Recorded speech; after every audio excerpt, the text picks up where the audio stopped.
What if the next worker helping Australians isn't human? What if it can walk, see, listen, move objects, understand its surroundings, and interact with the same physical world we do? For decades, humanoid robots belong to science fiction.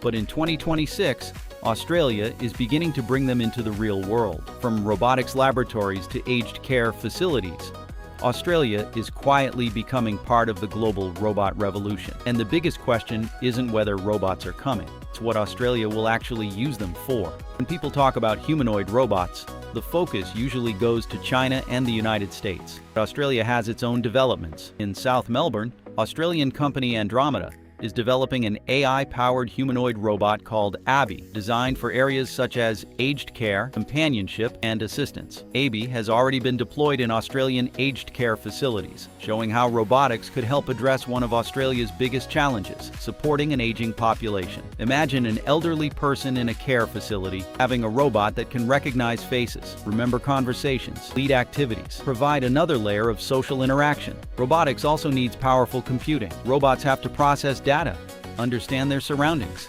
and make decisions quickly while operating in the physical world. Australia's National Science Agency has developed Vetra, compact AI computing infrastructure designed to bring computing closer to robots and sensors. This can be important because sending every decision to the cloud can create delays, and for a moving robot, even small delays can become a safety concern. The global robotics race is accelerating. Humanoid robots are being tested in manufacturing, warehouses, logistics, and service industries, with China becoming one of the major forces in the sector. Earlier this year, a humanoid robot completed a 21-kilometer robot half marathon in Beijing in 50 minutes and 26 seconds. But Australia doesn't necessarily need to build the world's fastest robot. Its biggest opportunities could be in healthcare, aged care, mining, agriculture, and remote operations. But the real challenge isn't simply building a robot that can move, it's building one that people can trust. It needs to be safe, reliable, secure,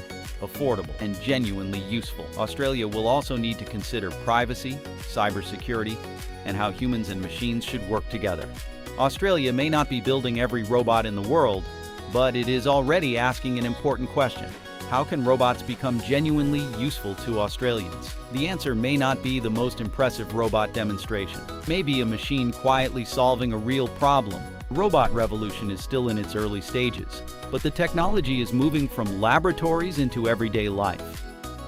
For more documentaries exploring technology, follow and subscribe to Data Experts 360.